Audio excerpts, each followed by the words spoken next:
Hello दोस्तों, नमस्कार। जितने भी ईपीएस 95 पेंशन धारक हैं, आप सबका हमारे नए वीडियो में स्वागत है। दोस्तों, आज 26 जनवरी है और गणतंत्र दिवस की ढेर सारी शुभकामनाएं हमारे जितने भी दर्शक भाई बंधु देख रहे हैं आप सबको।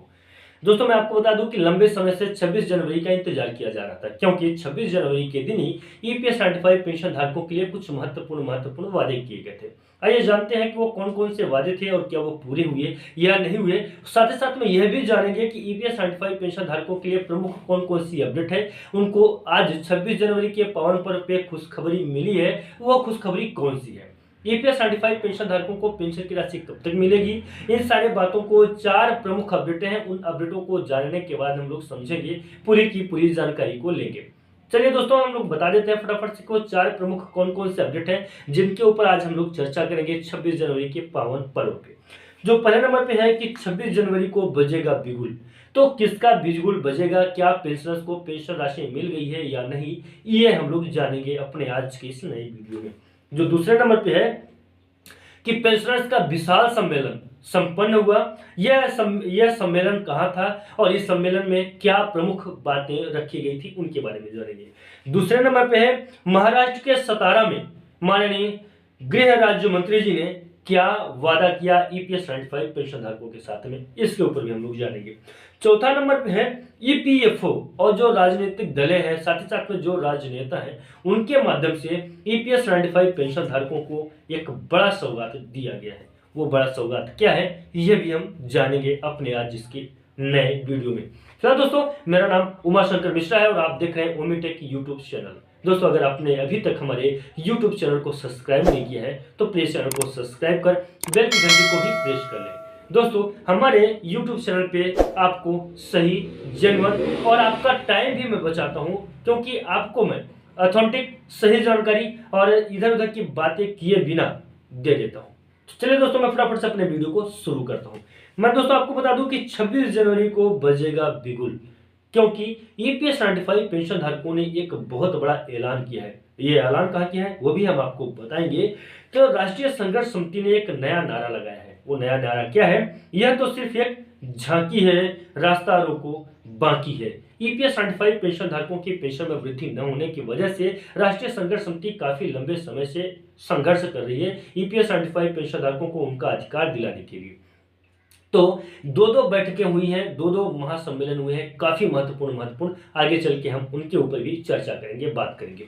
तो उन सम्मेलनों में ईपीएस 95 पेंशन धारकों की संख्या तकरीबन हजारों की संख्या में ईपीएस 95 पेंशन धारक वहां इकट्ठे हुए थे और अपनी बात को रखे, ईपीएस 95 पेंशन धारकों की समस्याओं को रखें। मुख्य बात इस पे चर्चा ज्यादा हुई कि ईपीएस 95 पेंशन धारकों को पेंशन क्यों नहीं मिल पाई है। उससे ज्यादा चर्चा इस बात पे हुई है कि ईपीएफओ का जो सर्कुलर जारी हो गया है, उस सर्कुलर को किस प्रकार से खारिज करवाया जाए या किस प्रकार से उस सर्कुलर को बंद कराया जाए, ताकि जितने भी ईपीएस 95 पेंशन धारक हैं सभी को समान रूप से लाभ मिल सके, यानी कि सभी को समान रूप से पेंशन राशि दी जा सके। तो ये जो तो मुख्य जो तो टॉपिक था, इसी में पेंशनर्स जागो, अपने को पहचानो जैसे बड़े बड़े नारे दिए गए हैं। एक खुशखबरी यहाँ पे यह भी निकल के आई है कि अल्टीमेटम जो खत्म हो गया, जो ईपीएस 95 पेंशन धारकों के पेंशन में वृद्धि को लेके राष्ट्रीय संघर्ष समिति के माध्यम से एक अल्टीमेटम जारी किया गया था, वो अल्टीमेटम पूरी तरीके से खत्म हो गया है।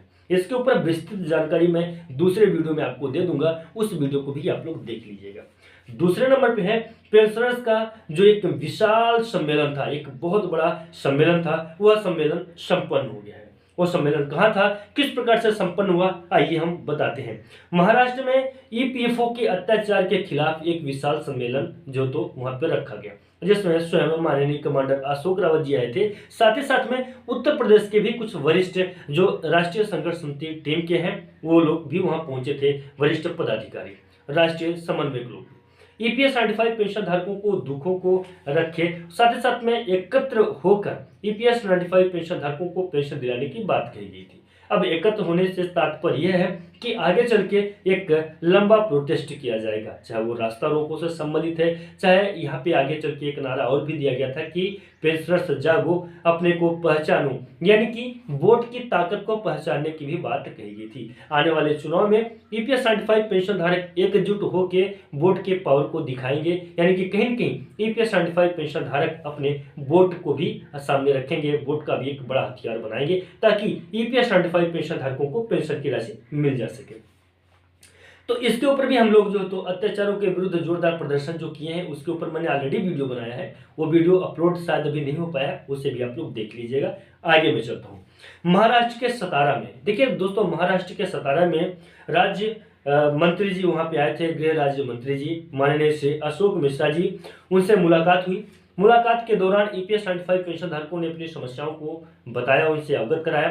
तब मंत्री जी ने उन्हें आश्वासन दिया और उन्होंने बताया कि आपके लिए जल्द ही कोई सर्कुलर जारी होगा, जिस सर्कुलर में ईपीएस 75 पेंशन धारकों की पेंशन में वृद्धि की बातें कही गई होंगी। साथ ही साथ उन्होंने यह भी बताया कि ईपीएस 75 पेंशन धारकों के पेपर में काम किया जा रहा है। इसके ऊपर भी मैंने अलग से वीडियो बना दिया है, उस वीडियो को भी आप लोग देख लीजिएगा। चलिए दोस्तों, अब मैं आपको बता दूं कि ईपीएफओ जो काफी महत्वपूर्ण अपडेट था ये चारों पॉइंटों में, कि ईपीएफओ और राजनीतिक दलों के माध्यम से या राजनीतिक लोगों के माध्यम से ईपीएस 75 पेंशन धारकों को कौन सा तोहफा आज 26 जनवरी के पावन पर्व के उपलक्ष्य में दिया गया। तो मैं आपको बता दूं तो उनको बयान को अगर ध्यान में रखा जाए, इनके बयानों को भी मैं दिखा दूंगा, और इनके बयानों को अगर ध्यान में रखा जाए तो ईपीएस 95 पेंशन धारकों की एक बड़ी जीत हुई है, क्योंकि ईपीएस 95 पेंशन धारक अभी तक लंबे समय से जो इंतजार कर रहे थे, उनकी प्रमुख अपनी मांगे थी, उन मांगों को पूरा किया जा चुका है, यानी कि कहीं न कहीं पूरा किया जा चुका है, पेपरों में आप बोल सकते हैं या कुछ भी। लेकिन एक बात और काफी जोरदार है कि ध्यान में रखने योग्य है कि ईपीएस 95 पेंशन धारकों को जब तक उनकी पेंशन की राशि नहीं मिलने लगती है, यानी कि ईपीएस 75 पेंशन धारकों के खाते में जब तक पेंशन नहीं आता है, तब तक ईपीएस 75 पेंशन धारक इस पे भरोसा नहीं कर सकते हैं, क्योंकि कई बार इस प्रकार की बातें हो चुकी हैं। तो वहां पे यह बताया गया कि एरियर के साथ में ईपीएस 95 पेंशन धारकों को पेंशन की राशि दी जाएगी, यानी कि ईपीएस 95 पेंशन धारकों के लिए एरियल का भी प्रावधान किया जाएगा आने वाले समय में।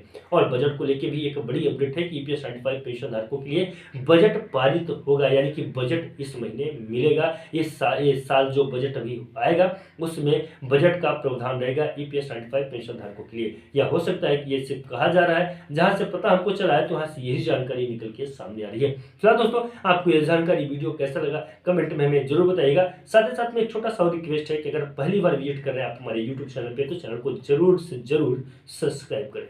नमस्कार, जय हिंद, जय भारत।